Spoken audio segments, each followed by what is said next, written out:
நாமக்கல் நகரின் சிறந்த autonomous engineering college Selvam college of technology.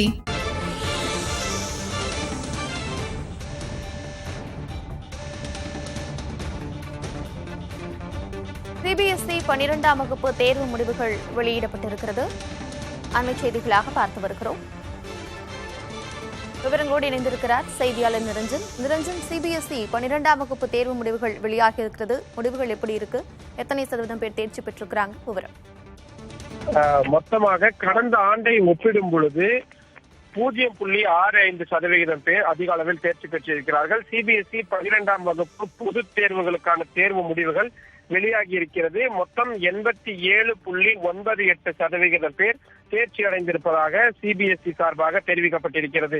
results.cbse.nic.in மீண்டும் சொல்கிறேன், RESULTS results.cbse.nic.in என்ற இணையதளத்தில் சென்று மாணவர்கள் தங்களது தேர்வு முடிவுகளை தெரிந்து கொள்ளலாம். டிஜிலாக்கர் முறை, உமாங் செயலி, பரீட்சா சங்கம் போர்ட்டல் போன்ற பல்வேறு ஏற்பாடுகள், பல்வேறு செயலிகள், பல்வேறு இணையதளங்கள் சிபிஎஸ்இ நிர்வாகத்தின் சார்பாக மாணவர்கள் தெரிந்து கொள்வதற்காக இந்த வசதிகளை அவர்கள் ஏற்படுத்தி கொடுத்திருக்கிறார்கள். மிக முக்கியமாக சிபிஎஸ்இ தேர்வு முடிவுகள் எப்பொழுது வெளியாகும் என்றால், மேற்படிப்புக்கான நிறைய காத்திருப்புகள் என்பது இருக்கக்கூடிய சூழலில் 10ஆம் வகுப்பு மற்றும் 12ஆம் வகுப்பு தேர்வு முடிவுகள் எப்போது வெளியாகும் என்பதாகத்தான் எதிர்பார்க்கப்பட்டு வந்தது. தற்பொழுது வெளியாகி இருக்கிறது. 12ஆம் வகுப்புக்கான சிபிஎஸ்இ பொது தேர்வுக்கான தேர்வு முடிவுகள், மற்றபடி மாணவர்கள் எவ்வளவு தேர்ச்சி, மாணவிகள் எவ்வளவு தேர்ச்சி போன்றவை எல்லாம் கொஞ்சம் கொஞ்சமாக சிபிஎஸ்இ நிர்வாகத்தின் சார்பாக வெளியிடப்பட்டுக் கொண்டிருக்கிறது. கடந்த முறையை ஒப்பிடும் பொழுது இந்த முறை தேர்ச்சி விகிதம் என்பது அதிகரித்திருக்கிறது. கடந்த முறை வெறும் 87.33% இருந்த சூழலில் இந்த ஆண்டு 87.98% அதிகரித்திருப்பதை பார்க்க முடிந்திருக்கின்றது. மொத்தமாக 10ஆம் வகுப்பை பொறுத்த வரைக்கும் 21,87,117 பேர் தேர்வுகளை எழுதியிருந்தார்கள். 12ஆம் வகுப்பிலும் கிட்டத்தட்ட 16 லட்சத்திற்கு மேலாக மாணவர்கள் எழுதியிருந்த சூழலில் தற்பொழுது தேர்வு முடிவுகள் என்பது வெளிவந்திருக்கிறது. தேவைப்படக்கூடிய மாணவர்கள் அந்தந்த அவர்கள் படித்த பள்ளிகளுக்கு சென்றும் கூட தேர்வு முடிவுகளை தெரிந்து கொள்ளலாம் என்றும் சிபிஎஸ்இ நிர்வாகம் தெரிவித்திருக்கிறது. நிரஞ்சன், கடந்த ஆண்டை விட இந்த ஆண்டு அதிகம் பேர் தேர்ச்சி பெற்றிருக்கிறாங்க அப்படிங்கிற விஷயத்த சொல்லியிருக்கிறீங்க. தொடர்ந்து ஒவ்வொரு ஆண்டும் சிபிஎஸ்இ பாடத்திட்டத்தை தேர்ந்தெடுத்து படிக்கக்கூடிய மாணவர்களுடைய எண்ணிக்கை அப்படிங்கிறது எந்த விதத்துல இருக்கு?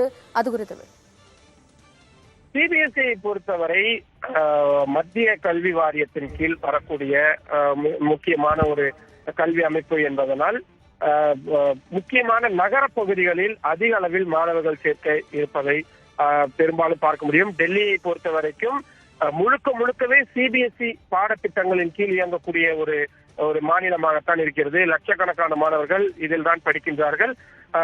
இந்த புதிய கல்விக் கொள்கை வந்ததற்கு பிறகு சிபிஎஸ்இ பாடத்திட்டங்களில் மாணவர்களின் சேர்க்கை அதிகரித்திருக்கிறது என்பது மாதிரியான புள்ளி விவரங்களும் இருக்கின்றது. இதில் இரண்டு பக்கமும் விமர்சனங்களும் இருக்கிறது, மற்ற விஷயங்களும் இருக்கிறது. ஆனால் மாணவர்களின் சேர்க்கை எண்ணிக்கை என்பது அதிகரித்து வருவதை பார்க்க முடிகிறது.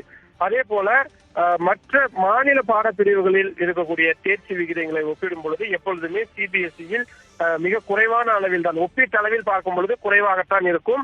ஏனென்றால் கடினமான பாடப்பிரிவுகள், நிறைய விஷயங்கள் எல்லாம் அதில் சொல்லப்படக்கூடிய சூழலில் இந்த ஆண்டு சற்று உயர்ந்திருக்கிறது. அதிக அளவில் எல்லாம் இல்லை, வெறும் 0.61% என்ற அளவிற்கு தான் மாணவர்களுடைய தேர்ச்சி விகிதம் என்பது அதிகரித்திருக்கிறது. மற்றபடி மாணவர்களுடைய எண்ணிக்கை தான் தேர்ச்சி விகிதத்திலும் அதிகமாக இருப்பதாகவும் முதற்கட்டமாக சொல்லப்பட்டிருக்கிறது.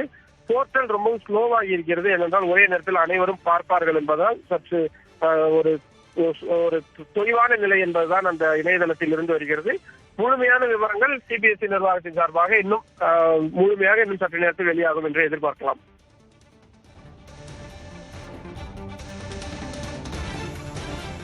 நிரஞ்சன், மண்டல வாரியாக சிபிஎஸ்இ தேர்வு முடிவுகள் என்ன மாதிரியாக வந்திருக்கு? அது குறித்த விவரம் இன்னும் அந்த மாதிரியான விவரங்கள் முழுமையாக இன்னும் வெளியிடப்படவில்லை. ஏனென்றால் இப்பொழுதுதான் கொடுக்க தொடங்கி இருக்கிறார்கள். ஒவ்வொரு பாடத்திட்டங்களாக எவ்வளவு வந்திருக்கிறது போன்ற விவரங்கள் எல்லாம் கொடுக்கப்பட்டிருக்கிறது. தற்பொழுது வெளிவந்திருக்கக்கூடிய தகவலின்படி மொத்தம் 22 பக்கங்களை கொண்ட விரிவான ஒரு செய்தி குறிப்பை சிபிஎஸ்இ நிர்வாகம் சார்பாக கொடுக்கப்பட்டிருக்கிறது. மொத்தம் பள்ளிகளை பொறுத்த வரைக்கும் 18,417 பள்ளிகள் என்பது தேர்வு எழுதியிருக்கிறார்கள். மொத்தமாக இந்த சிபிஎஸ்இ நிர்வாகம் சார்பில் இயங்கக்கூடிய பள்ளிகளாக இருக்கின்றது. இதில் நீங்கள் கேட்டது போல மண்டல வாரியாக பார்த்தால் திருவனந்தபுரம் மண்டலம் தான் அதிக அளவில் தேர்ச்சி விகிதத்தை பெற்றிருக்கிறார்கள்.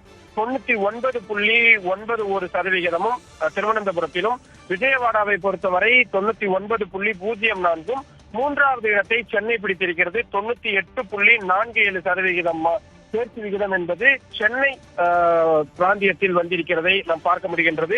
பெங்களூரை பொறுத்தவரை 96.95%, டெல்லி மேற்கு பொறுத்தவரை 95.67% என்பதாக இந்த தேர்ச்சி விகிதங்கள் பிராந்திய வாரியாக ரீஜனல் வாயிலாக வந்திருப்பதை பார்க்க முடிகிறது. திருவனந்தபுரம் முதலிடத்திலும், விஜயவாடா 2வது இடத்திலும், சென்னை மண்டலம் 3வது இடத்திலும் இருக்கிறது. மிக குறைவாக பிரயாக்ராஜ், உத்தரப்பிரதேசத்தின் பிரயாக்ராஜ் பகுதிதான் 78.25% என்ற அளவில் மிக குறைவான எண்ணிக்கையில் இருப்பதை பார்க்க முடிகிறது. மொத்தமாக பார்த்தோமே என்றால் தென்பகுதிகளில் அதிக அளவில் மாணவர்கள் தேர்ச்சி பெற்றிருப்பதை மண்டல வாரியான தேர்ச்சி விகிதங்களை வைத்து பார்க்கும் பொழுது தெரிகிறது. பிரியா, மண்டல வாரியாக திருவனந்தபுரம் முதலிடத்திலும், விஜயவாடா 2வது இடத்திலும், சென்னை 3வது இடத்தையும் பிடித்திருக்கிறது. சிபிஎஸ்இ 12ஆம் வகுப்பு தேர்வு முடிவுகள் வெளியாக இருக்கக்கூடிய நிலையில் கடந்த ஆண்டை விட 0.65% மாணவர்கள் அதிகமாக தேர்ச்சி பெற்றிருக்கிறார்கள். 87.98% பேர் தேர்ச்சி பெற்றிருக்கிறார்கள். விவரங்களை வழங்கியமைக்கு நன்றி நிரஞ்சன்.